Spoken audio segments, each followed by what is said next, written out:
Buongiorno a tutti e ben ritrovate e ritrovati in un nuovo episodio di A come puntini puntini. L'ospite di oggi è Danilo Belfiori. Ho conosciuto Danilo un bel po' di anni fa in occasione di un corso di formazione e lì ho potuto apprezzare le qualità umane, personali di Danilo, che dal punto di vista professionale ha lavorato per tanti anni in un'azienda paterna e attualmente invece si dedica insieme a sua moglie ad un'altra attività completamente diversa. Inoltre è un appassionato di storia anche lui, ha fondato un canale su YouTube che si chiama Narrende, le storie di Belfiori, dove intervista personaggi e quindi racconta la loro storia. Oggi però lui non lo sa, ma sarà dall'altra parte, dovrà lui raccontarci la sua di storia. Quindi buon ascolto, buona visione e sigla!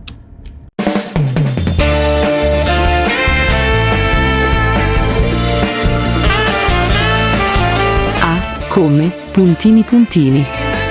Un podcast ideato e condotto da Francesco Congio.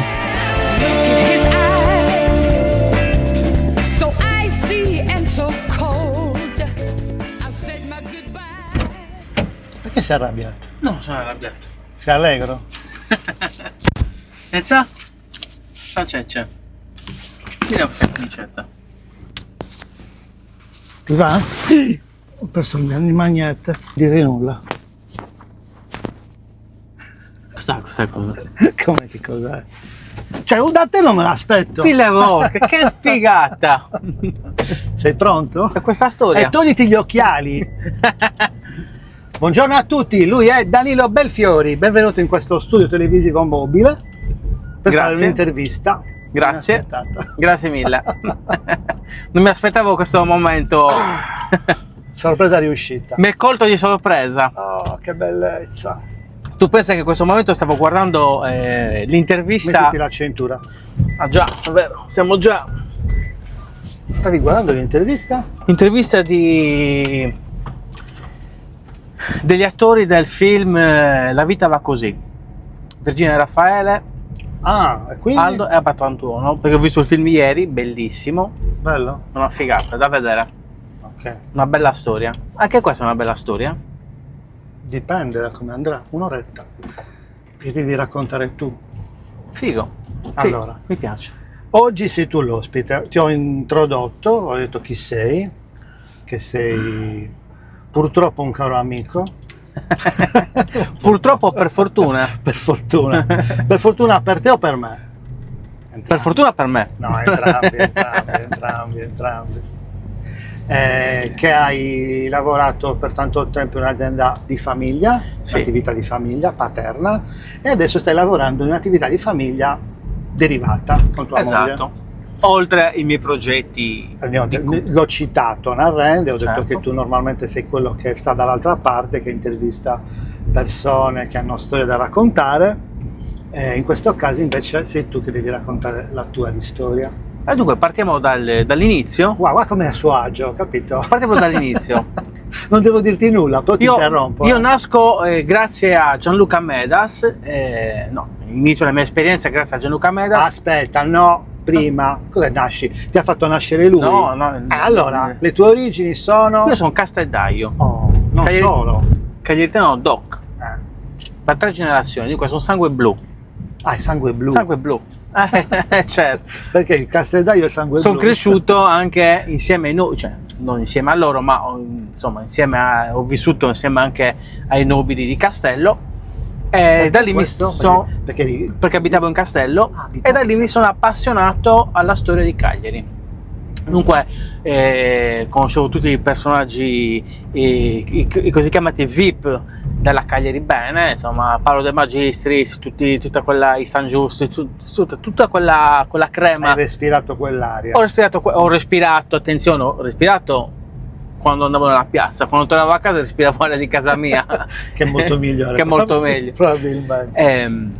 Però non solo respiravi l'aria di quel quartiere, ma perché ci vivevi, ma ci lavoravate anche. Certo, i miei genitori hanno avuto per tanti anni un'attività storica di famiglia, una bottega di alimentari, E Bottega di io, quartiere. la classica bottega di quartiere, e io tanti anni fa, ecco Spegnilo. qui, vedi? Ti richiamo io appena posso.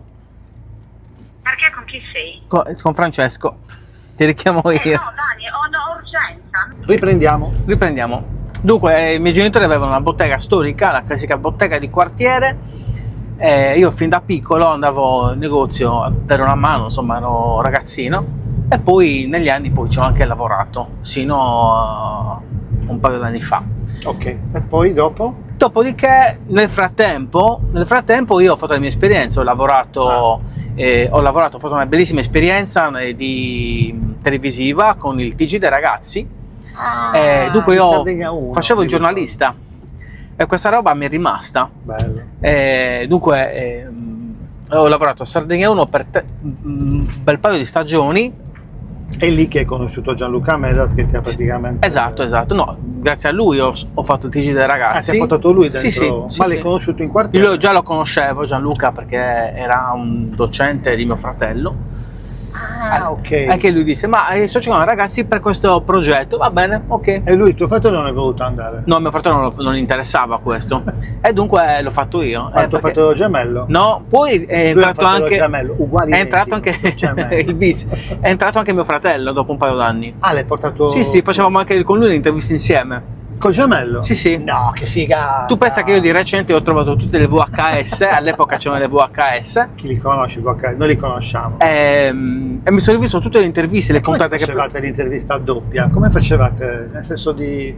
No, andavamo in giro a intervistare le persone. Uno Io e lui con la anche insieme. telecamera, No, le telecamere c'era il cameraman, la TV. due giornalisti, due intervistatori uguali. Sì, qualche volta è capitato Perché di andare siete insieme. uguali, Sì, qualche volta. Ah, ok.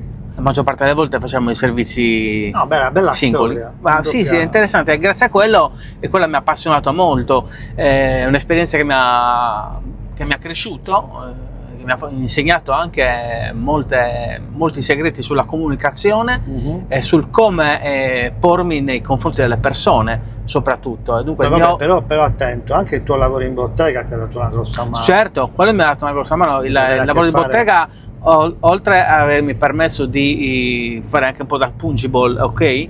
Mi ha permesso anche di fare da osservatorio. Le tipologie, i Sì, tipi sulle di tipologie persone. delle persone, sugli interessi, su come parlavano, sulle loro idee, insomma, anche perché noi non parlavamo di politica e negozio, c'erano due regole.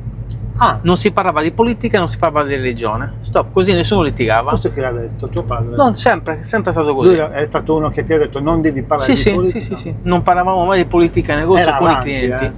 Insomma, sì. No, è una cosa che io sposo Sì, totalmente, anche io nel mio lavoro non ho mai potuto No, altrimenti... argomentare. Perché da noi venivano i nobili e anche la gente, il popolino. La gente è semplice. La gente semplice. La gente semplice pensava in un modo, il nobile pensava in un altro. Dunque, alla fine noi eravamo là a bilanciare, poi facevamo un sacco di commissioni, un sacco di mio padre era è sempre stato ben voluto, anche perché si è sempre saputo comportare. Quindi Però- andava a casa a portare la spesa magari. noi facciamo la consegna a domicilio Ah, fin da ragazzino.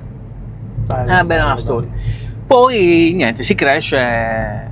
Io ho lavorato per tanti anni nella bottega storica e Poi hai poi sempre mantenuto questo interesse per gli argomenti magari storico-culturali Sì. di Castello? Sì. No. Poi negli anni con mio fratello ci siamo appassionati anche delle storie, delle leggende.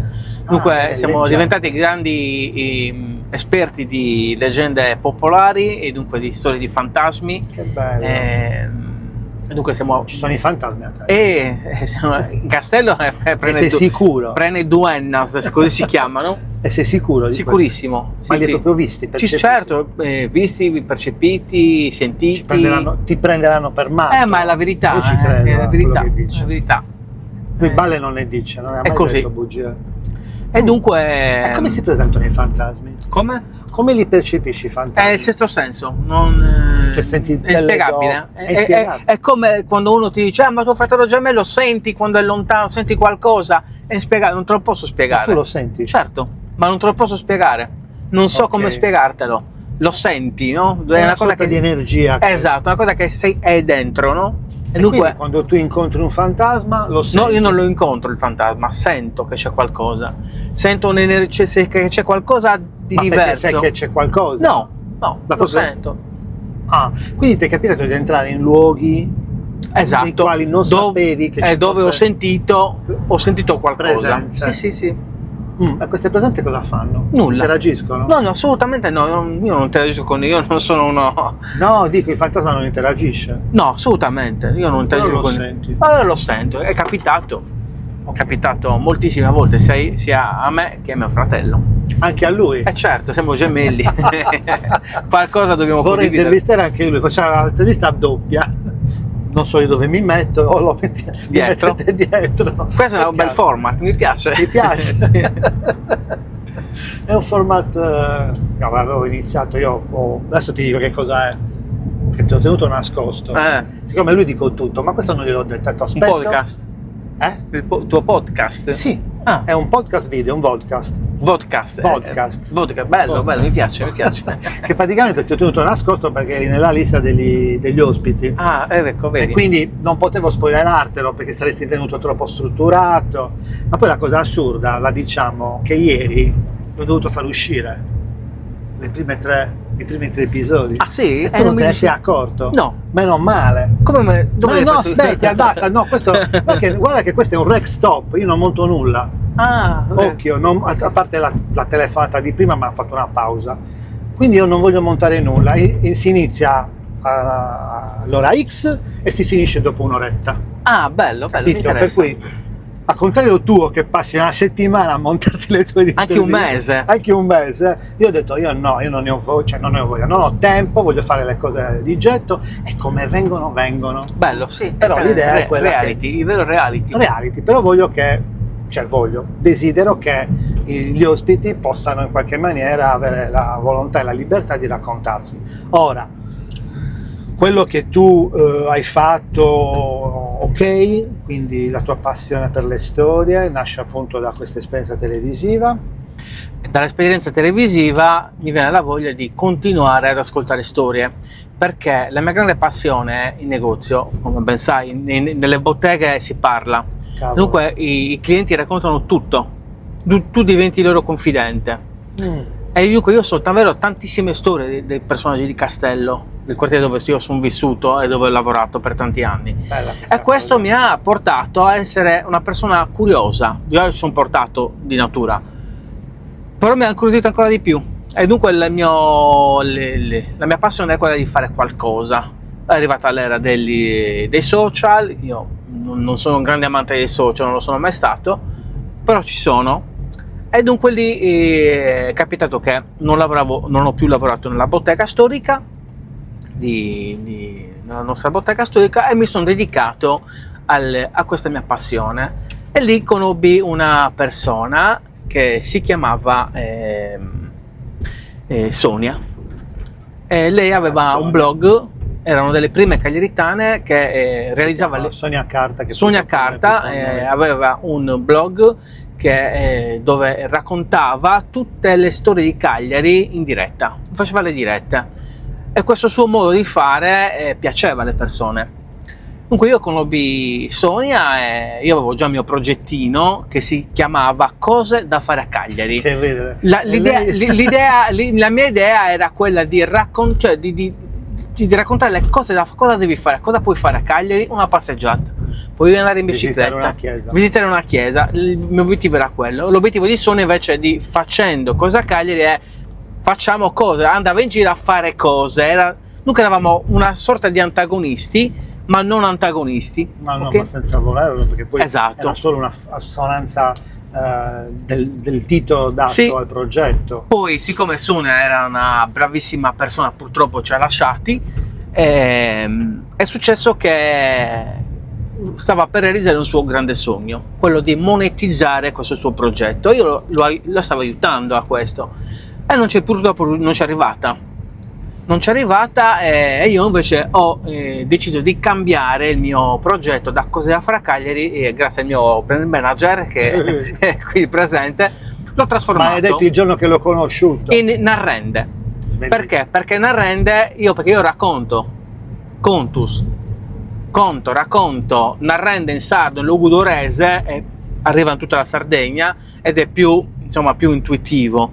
E questo era il mio progetto, raccontare storie di persone a cui piace raccontarsi, perché spesso e volentieri le persone hanno paura di raccontare se stessi. Hanno Tu hai vergogna? paura? Io no, Vergogna. assolutamente. Hanno vergogna di emozionarsi, hanno vergogna di raccontare la loro storia. Invece io trovo di una persona, racconto il valore aggiunto. Quello è fondamentale. Qual è la caratteristica chiamiamola intervista, che tu fai ai personaggi che finora hai intervistato? Cosa devono essere loro? No, in che modo tu gestisci l'intervista? È un incontro amichevole. Allora, io non sono un professionista, non sono neanche un bacchettatore, dunque il mio compito è quello di stare lì, ascoltare la loro storia e, diciamo, chiacchierare insieme a loro. Talvolta esce bene, altre volte non esce per niente. Io di recente ho fatto un'intervista che purtroppo non è andata come doveva andare. Ogni però tanto succede, non capita, diciamo ma male. capita. E dunque il mio modus operandi è quello che tu ti siedi a fianco a me perché tu sei il mio ospite. Io conosco la tua storia. Ti prepari? Certo, io conosco delle cose tue, ma non conosco tutta la tua storia. Ed è lì che esce la curiosità. E dunque se c'è feeling tra me e l'ospite, allora nasce una bella intervista, si realizza una bella intervista in realtà. E dunque si parla, si ride, si scherza. Ma qual è il fine dell'intervista secondo te? Tanto Il che fi- ne fate ormai Il parecchie. fine dell'intervista il fine dell'intervista è una. Rispondi. Dicevamo, Lo scopo dell'intervista è uno degli scopi è proprio quello di far sì che questa intervista che io ti realizzo oggi, cioè questa nostra chiacchierata, fra 10 anni abbia lo stesso valore, se non un valore aggiunto. addirittura, penso Sì. su questo. Certo, perché quello che tu mi dici oggi, cioè farti un'intervista semplice, cioè chiederti ciao, come stai, cosa fai, cosa non fai, lo sanno fare tutti. Tutti. Invece il mio scopo è quello che tu ti rivedi l'intervista fra 10 anni e dici caspita, però guarda tutte le cose che ho raccontato, cosa ho detto, cosa non ho detto, come l'ho detto, cioè dunque riscoprirsi dopo 10 anni, oltre ad avere insomma lo scopo pubblicitario ovviamente, insomma, Quindi tu intervista persone che hanno, non dico necessità, ma hanno anche una valenza a livello sociale o Cioè, economico, cioè una valenza di importanza quasi pubblicitaria del tutto, sì, promozionale. ma anche no, Quindi sono sì e no. persone conosciute. Possono essere sì, persone conosciute, va bene, ma anche no, perché le storie, cioè io non intervisto personaggi, io intervisto persone che hanno storie da bella raccontare, questa cosa. capito? Che differenza c'è fra personaggio e persona? Personaggio, insomma, è quella persona che, come ti posso spiegare? Tra persona e personaggio? Sì, la persona è una persona, sei tu, ok? Sono io. Personaggio? Il personaggio è quello che tu reciti, quello che tu dimostri di essere che non sei. E non sei. Un Dunque, po' alla Pirandello. esatto, sì, esatto. Io Quindi almeno tu la scegli vedo di così. togliergli la maschera. Certo, quando intervisto un ospite faccio di tutto per far tirare fuori il meglio di sé. Bello. E quello è E lui lo capisce questo? Sì, lo capisce se entra in sintonia, ma non ecco. sempre entra in sintonia perché non sempre capita questo. Capita il giorno che intervisto la persona superiore con la quale leggo e c'è sintonia e dunque esce una bellissima intervista, rilassata, semplice, sincera, soprattutto sincera. Esiste poi quell'intervista che intervisto quella persona che sa tutto lui, io sono figo e quella rimane. E quello è così. Da cosa dipende secondo te? Il fatto che sono persone così, punto? No, sono così.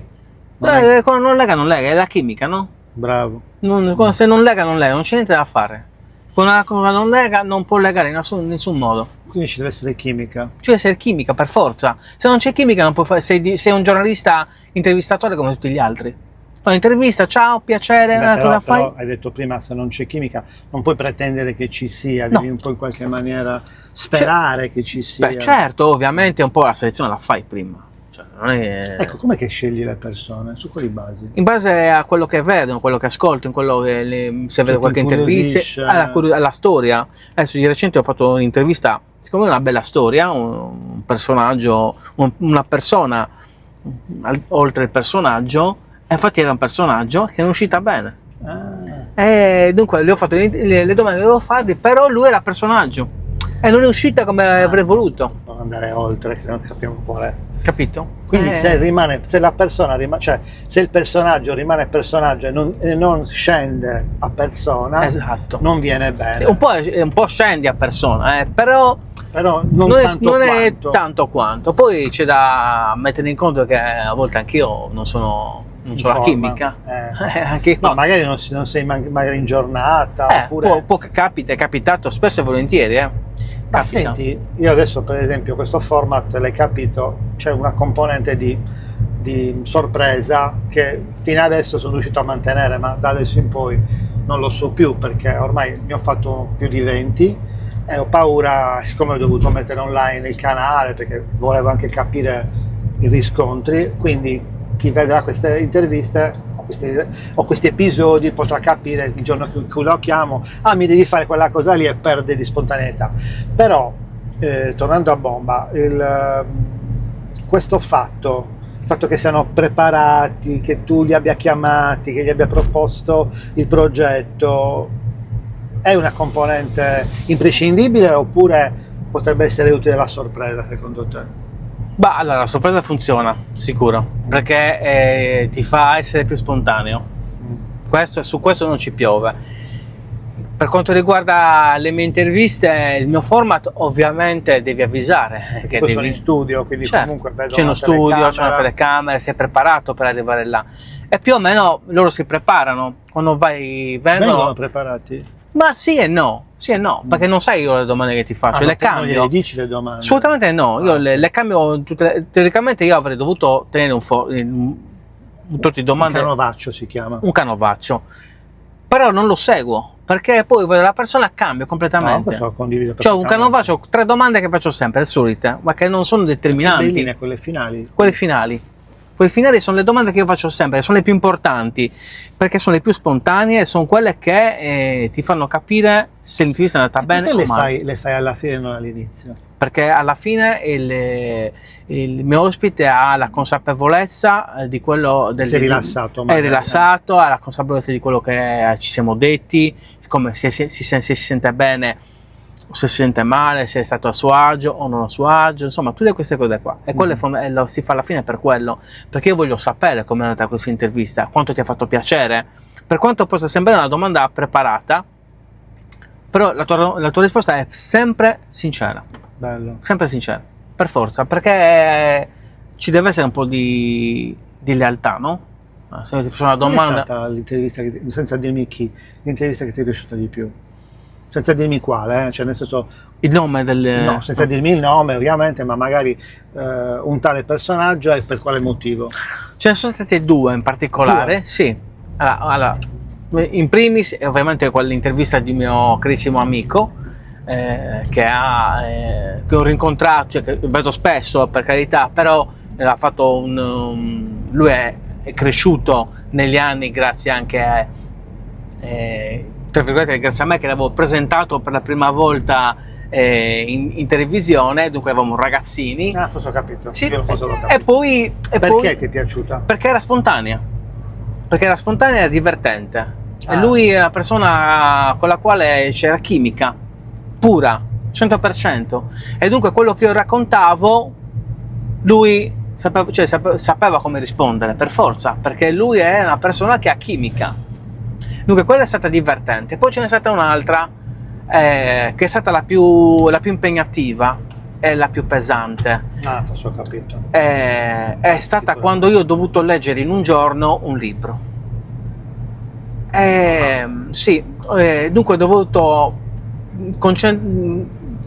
concentrare tutte le mie energie in quel giorno, dove io mi sono completamente spento, dovevo essere concentrato nella lettura di questo libro e capire filo per segno il senso del libro. E poi ho fatto un'intervista, infatti è una delle migliori. Non è certo quella con l'altro amico d'infanzia, dunque non può essere simpatica, ma lo era diversamente. Bravo, più intensa. Era intensa, bravo, era intensa. E quella è una delle interviste che mi è piaciuta di più. E dunque profonda, ecco. Era la più profonda.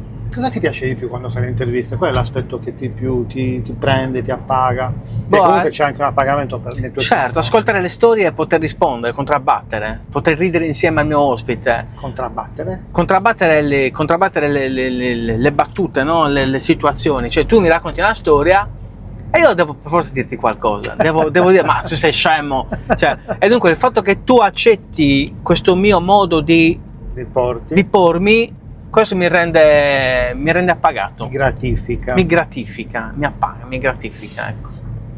E questa è la cosa più importante. Hai un sogno, un desiderio, un obiettivo nella tua vita? Sì, mi piacerebbe, allora, per quanto riguarda il mio progetto Narrende, mi piacerebbe davvero tanto poter realizzare una serie di interviste e poterle proporre ad un pubblico più ampio, sicuramente. Questo è il primo. Il secondo è realizzare le mie interviste così come le stai facendo tu, che per me è stata una novità, insomma, però in giro per la Sardegna. Bello. Con un mezzo specifico, e quello è il secondo sogno. Sì, questo mi ha stupito, mi piace l'idea. Ancora? Funziona. Vediamo se funziona, che non è semplice. No, non è per niente semplice. semplice. No. Comunque a me sta divertendo tanto. Sì. Mi gratifica anche a me tantissimo. Poi questa storia dei microfoni così è bellina. No, li ho dovuti. Questo è un problema tecnico. Ho dovuto scegliere quelli con minori rumori. Ah, ecco. Gli altri che avevano beh. Mi sto fermo così non si sente il rumore. Stai fermo. Allora, io questo progetto gli ho dato un nome. Ok. Ed è A come puntini puntini. Ah, 3 puntini.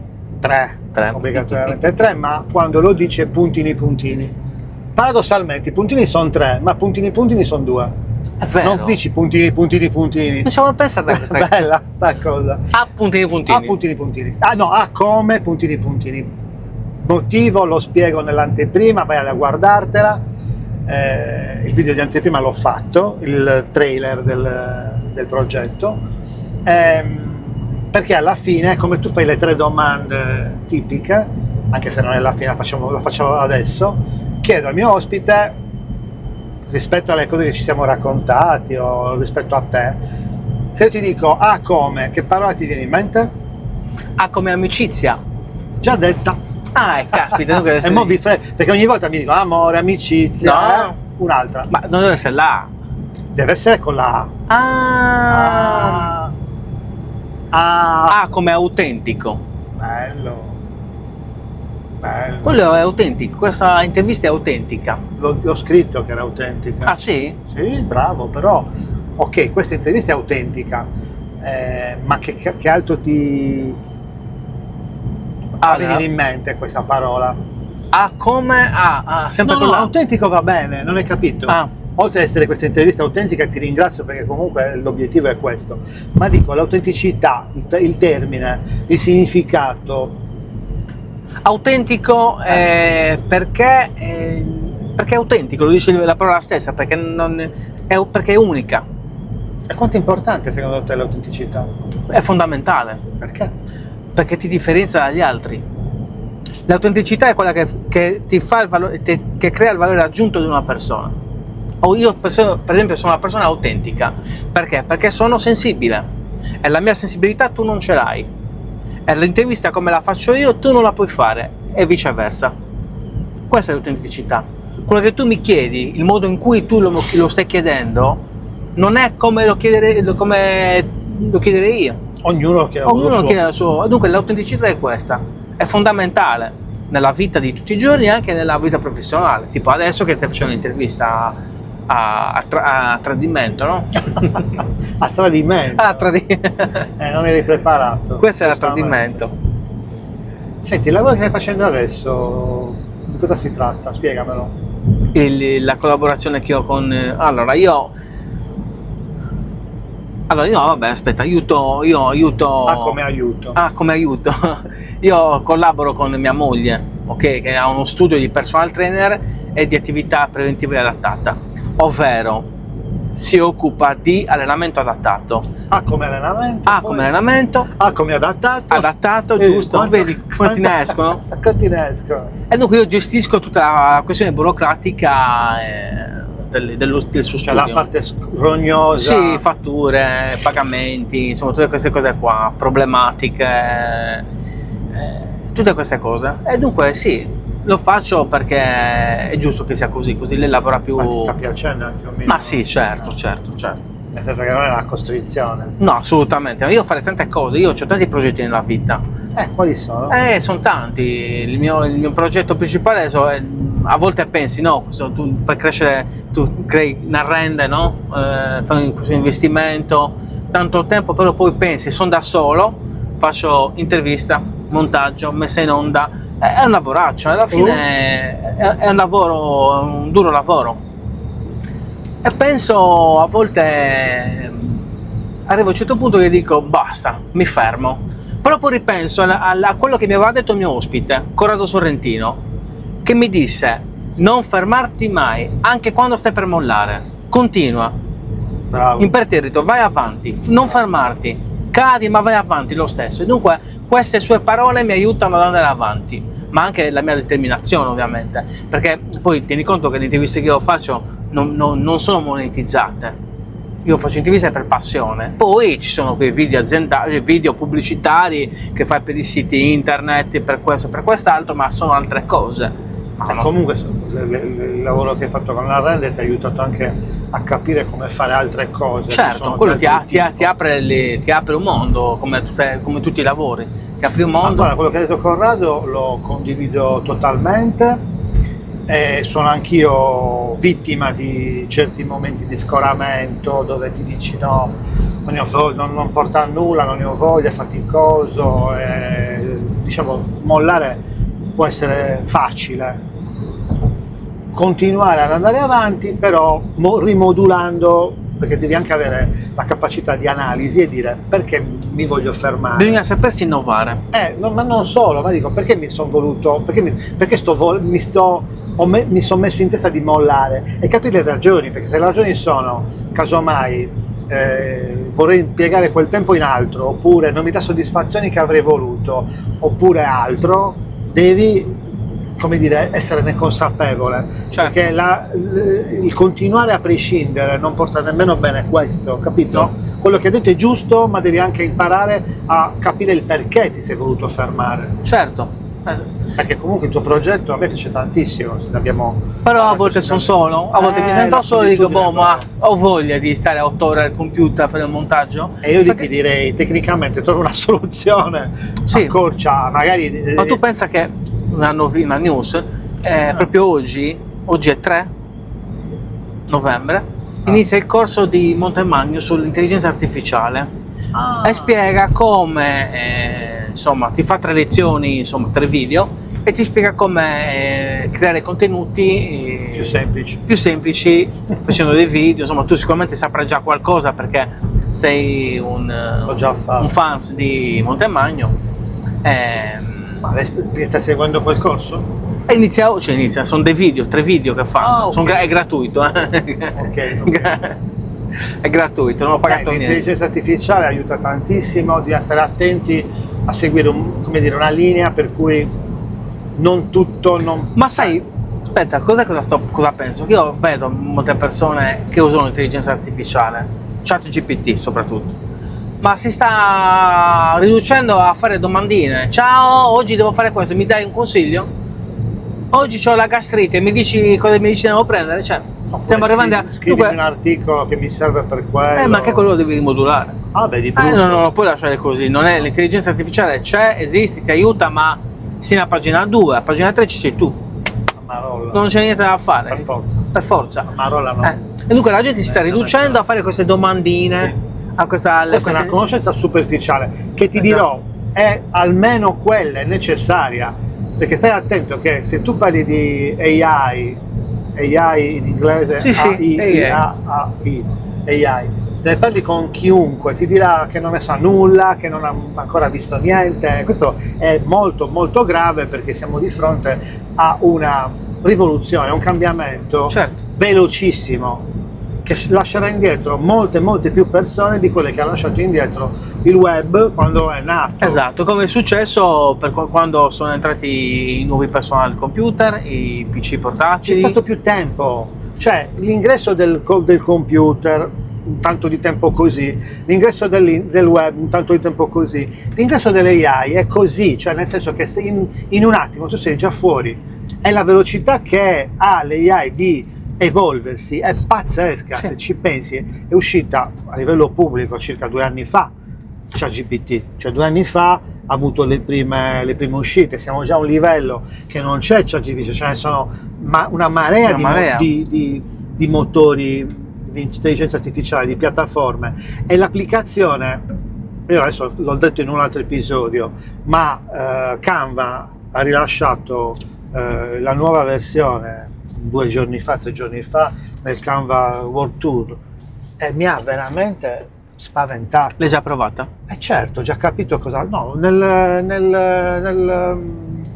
presentazione introduce 9 nuovi moduli, già li aveva introdotti, questo è un dettaglio tecnico. Comunque ho molta preoccupazione per il ruolo, purtroppo, del grafico e del creativo, perché mentre il grafico poteva, come dire, chiunque può acquisire la capacità di usare un software, ok? Pur non essendo un grafico tu puoi usare il software, però la creatività non è una cosa che puoi acquisire così. O sei creativo, hai studiato, ti sei preparato. Io con i grafici ci lavoro tutta la vita, per cui io stesso so usare i programmi, ma non sono un creativo, sono un grafico per modo di dire, cioè riconosco un progetto se funziona o non funziona, ma di sicuro non mi metterei mai a progettare un marchio. Oggi Canva ha creato delle situazioni per cui tu, se hai un po' di buon gusto, se capisci il senso, se hai gli obiettivi chiari, prendi qualcosa, la modifichi e già riesci a... Ma può usare a chiunque questa? Certo, chiunque. Ottimo. Non solo l'AI è ottimo, vedi, ottimo. Certo, se non hai... Perché uno pensa a cogliere il lato positivo. Ma il lato negativo è che già se prima i marchi, i loghi, la comunicazione grafica, la grafica digitale veniva fatta da chiunque che sapesse usare un programma e si ergeva a creativo, e allora facevi il marchio per il cugino, per il padre, per lo zio, e venivano fuori prodotti fatti da mio cugino, come si dice, sì, che non avevano nessuna valenza professionale. Se già era così, oggi con questi nuovi software come Canva, che ha una marea di integrazioni, alleggerisce tantissimo problemi di lavorazione, di modulazione, di cambiamento, eccetera. Ho paura che sarà ancora peggio, per cui chi già non si rivolgeva a un professionista adesso ha la scusa ancora di più di non rivolgersi. Sì. E questo mi fa male, perché per me il grafico professionista ha un valore enorme. Effettivamente è vero. È lì che mi preoccupa. La differenza la vedi poi nelle... Cioè, qui quando si dice che l'AI toglierà il lavoro, in questo caso l'ho già avvertito un pochettino. Conta che i video possono essere fatti con l'AI, si possono fare la musica, la grafica, si possono creare degli agenti, lo studierai in questo corso, gli agenti che ti possono fare un sacco di procedure, come per esempio quello di mandare le mail, rispondere alle tue mail, prenotarti un viaggio, organizzarti un viaggio. Guarda che la situazione è roba seria. È roba seria. Roba seria. Quindi la devi conoscere. Sì. Oggi, se tu adesso tu magari hai già un po' di come dire, dimestichezza, diciamo, e di sensibilità, ma se io faccio vedere una foto fatta con l'AI a mia sorella, per esempio, lei non se ne accorge che non è vera. E allora guarda quanti fake ci sono nei social che sono generati con l'AI, e sono video magari dove fanno parlare dei personaggi facendogli dire quello che vogliono.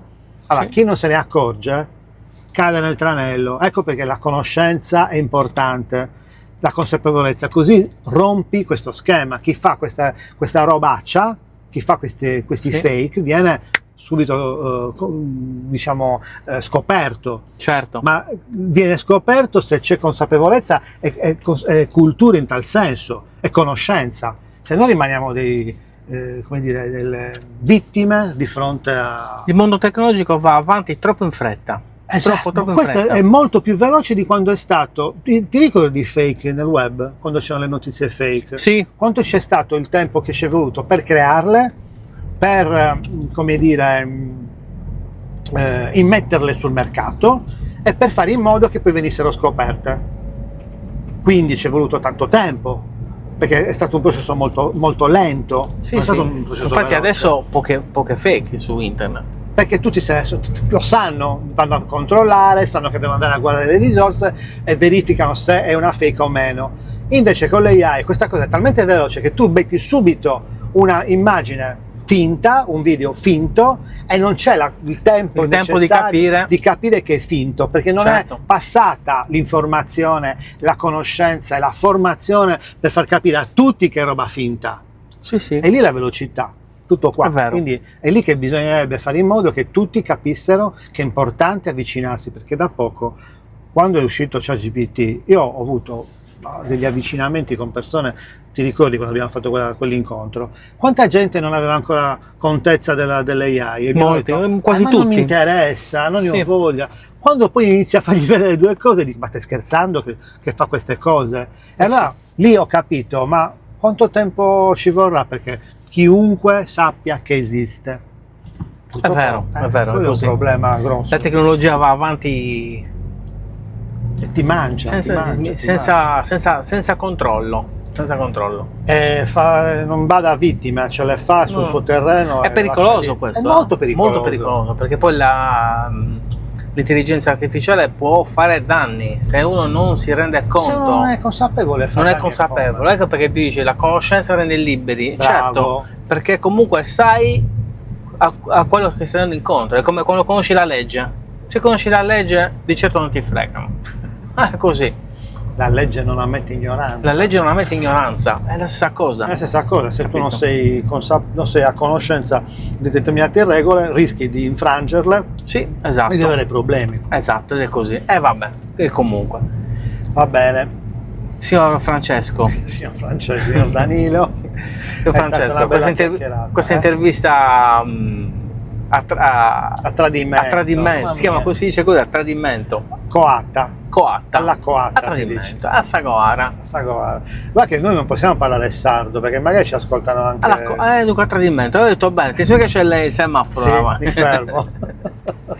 E comunque, È stata piacevole. sì, ma sì, dai, non abbiamo detto grandi cose, no, però insomma ci siamo raccontati un pochino. Già il solo fatto che tu ti sei messo dall'altra parte per poter raccontare anche quelli Ma sai, d'altra parte hai sempre difficoltà, perché ti sei abituato poi formalmente a fare domande, Vero? a parlare, a chiedere, a incuriosirti. Poi se invece un altro a chiedere ti rimani dunque? Beh, non sei rimasto. Non mi sembra che sia rimasto. No, vabbè, però dice, vediamo cosa devi chiedere, dai, vediamo se è interessante quello che mi stai, vediamo se... Non lo so se sarà stato interessante, io lo spero che sia stato un minimo Ma sì, interessante. certo, però è per dire, no? È sempre così. Tu pensa che io, quando devo intervistare una persona, mi viene l'ansia. Davvero? Poco prima di intervistarla, c'ho un vuoto, dico, caspita.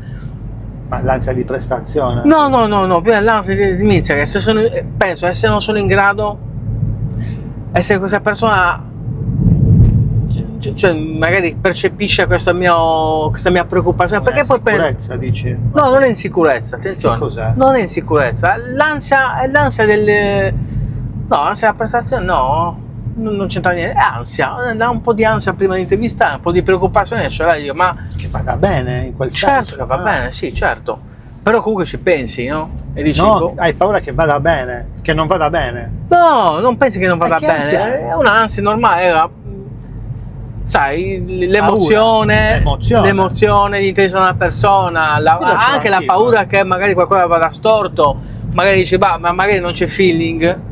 È successo, è successo. Lo immagino. Ci sono Anche persone per me è uguale. Sì, io ho intervistato delle persone che magari non c'è stato feeling Sì, l'intervista poi va bene, che togli quei momenti, ma ce n'è stata una in particolare che è stata la più terribile in assoluto. Quale? Non ti faccio il nome. Ma è stata terribile, infatti non ho detto mai più una roba del Ma genere. non l'hai pubblicata? Certo che l'ho pubblicata. Addirittura? Certo, è stata una delle peggiori in assoluto. Perché non c'era, eravamo disconnessi, era disconnesso, non si riusciva a capire. Oh, ho detto mai più una roba del genere. Infatti ognuno poi impara dai propri errori. Io ne faccio tanti di errori, non faccio altro che fare errori nell'intervista. Anche l'ultima che ho fatto un grave errore. Ne fai sempre di nuovi magari. per Certo. cui non li puoi controllare. Non mi bastano. Poi io c'ho un vizio, no? A volte non scrivo, a volte io non c'ho una checklist, vado a memoria. Aia. E io ho problemi di memoria. Mia moglie dice tu sei fulminato. Ho detto, ma io ho problemi di memoria, ho problemi a ricordarmi. Ma non ti scrivi tutto. Io poi a un certo punto magari mi dimentico di accendere la luce. Aia. Caspita, e mi esce buia l'intervista. No, No, è una cosa terribile, per quello dico sono solo, perché brutto, tutto insieme mi crea stress. Ci credo. Faccio tutto da solo, perché io faccio tutto da solo. Cioè, Tu pensa qualche che volta qui- mi dà una mano d'aiuto un mio grande amico di scuola, con la quale mi aiuta tantissimo. Massimo, però lui arriva fino a pagina 2, oltre pagina 2 non ti può No, fare. fa quello perché- che può fare. Esatto, fa quello che può fare. No, però è importante, molti non si rendono conto, ma anche tenere sotto controllo gli aspetti tecnici. Allora, ecco perché a livello professionale si chiamano squadre, ovvero Sì, sì. c'è il fonico, Esatto. il videomaker, c'è il produttore, Tutto io. il tecnico luci, quello che fa l'arredamento, sistema le cose. Intervistare una persona Eh. non è semplice, No. è difficile. Perché non è difficile tanto fare le domande, è difficile tanto quanto la preparazione, ma anche il fatto di entrare in feeling con la persona. Certo. È quello che è difficile, non è fare 2 domande e sei a posto. Perché se tu fai una domanda e io ti rispondo in maniera superficiale, tu questo lo percepisci e devi uscirne fuori da quella situazione. Ed è difficile uscirne fuori se non sei preparato. Secondo te la Francesca Fagnani delle Belve è preparata? No. La conosci? Sì, no. Non è preparata? Bah, non lo so. Cioè? Sì, cioè, non ti so dire di preciso se è preparato o meno, però sta di fatto che Ma la tipologia di intervista che fa ti È molto- sembra funzionale? è molto aggressiva. Beh, certo che è aggressiva. Molto aggressiva. Io poche volte ho E visto. secondo te non si prepara? Certo che si prepara, però poche volte ho visto empatia. Tra lei e È l'intervistato? l'ospite, certo. Ma quello secondo me è il format. di Poche non- volte di ho non visto entrare empatia. in Questo a me non empatia. piace. Cioè, lei è veramente brava, per carità. Forse non entrare in empatia è un suo obiettivo. Forse può essere quello che, però non entra in empatia. Questo non entra in empatia crea La scintilla. crea la scintilla, bravo, fa scoppiare la bomba. È una Sì. intervistatore, Sì. intervistatrice che ti piace, che ti... Sì. Qual è? A chi ti ispiri tu? A me piace molto Fazio. Ah, ok. E c'è anche, caspita, mi viene il nome, mi sfugge il nome adesso. Uia. Caspita, è famosissimo. Io prendo spunto da. Faceva un programma bellissimo. Mi viene il nome, ce l'ho qui. Minoli? Minoli. Lo immaginavo. Porca miseria, lo Minoli. ricordi? Minoli è un grande. Minoli Che Minoli faceva aveva avuto. È stato Mixer. È stato l'unico ad aver fatto una figuraccia a Berlusconi. Le ha risposto a tono. Mi è piaciuto perché Berlusconi ha riconosciuto questo. Gli ha riconosciuto questo suo modo di. È bravissimo. Sì, io mi ispiro molto a Minoli e anche a Fazio, perché anche Fazio è un bravo intervistatore. Prima non mi piaceva. Minoli ha un format abbastanza incalzante, Sì. anche se ovviamente è stato uno dei primi a fare quel tipo di interviste. È vero. Fazio invece è più colloquiale, Sì. è più da salotto, diciamo. Esatto, da salotto. Però che tenga il microfono in mano. Però Minoli ha aperto le porte a tutti, è stato il maestro di tutti, perché Sì. tutti hanno visto le interviste di Minoli, capito? Come tutti vedono adesso le interviste Come di Fazio. tutti vedevano le interviste di Enzo Biaggi. Quindi Esatto, piccolino. ancora prima, pensa un po'. Le interviste di Costanzo, le interviste di tanti Ecco, vedi, altri. quelle di Costanzo, mi piaceva relativamente. Lo trovavo noioso. Noioso? Sì, geniale ma noioso. Perché questo suo modo di Prendere intervistare... anche un po' in giro. Sì, vabbè, era bello per carità, però dopo un po' era noioso. Sempre lo stesso, per 20 anni, sempre così, sempre così. Io ricordo quando lui lavorava qui in Sardegna a Videolina, non so se ricordi. Quando è stato mandato via in esilio. Sì, Sai sì. perché era venuto a Videolina? No. Non vorrei sbagliare, ma era la crisi che aveva avuto quando erano uscite le liste P2. E lui era nella lista P2 e quindi l'hanno un pochettino defenestrato. Ah, ecco. E quindi ha dovuto chiedere asilo politico a Videolina che l'ha accolto e aveva fatto una stagione o 2 stagioni in un programma che non ricordo, intervistava Sì, ovviamente. sì. Come le sue interviste che personaggi. faceva a Canale 5. Ma già averla avuto qua in Sardegna è stato un orgoglio. Beh, immagino. Un orgoglio, un onore per noi, perché comunque è un giornalista di un certo calibro, al di là che poi possa piacere o non piacere. Io a volte dico non mi piace, però alla fine se noi guardiamo bene, questi sono preparati davvero. Sì. Cioè il format di Costanzo adesso non funzionerebbe più, perché quel format è di Costanzo. Certo, ma ognuno Se io domani certo. intervisto 4 persone non va. Ma infatti Non va. vorrei chiudere questo incontro con te per non per darti un consiglio, ovviamente no, ma per fare un augurio.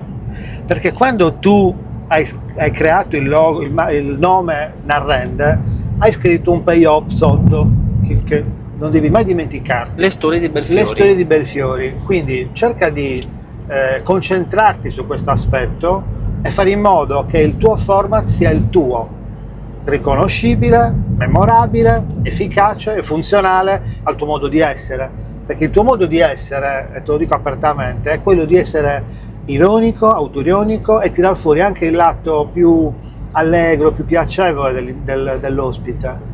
Tu hai Sì. questa caratteristica, te l'ho detta diverse volte, che riesci a cogliere i lati più piacevoli, divertenti, tirar fuori la battuta giusta nel momento giusto e, come dire, magari necessaria a creare quell'empatia di cui hai parlato prima, quella chimica, Certo.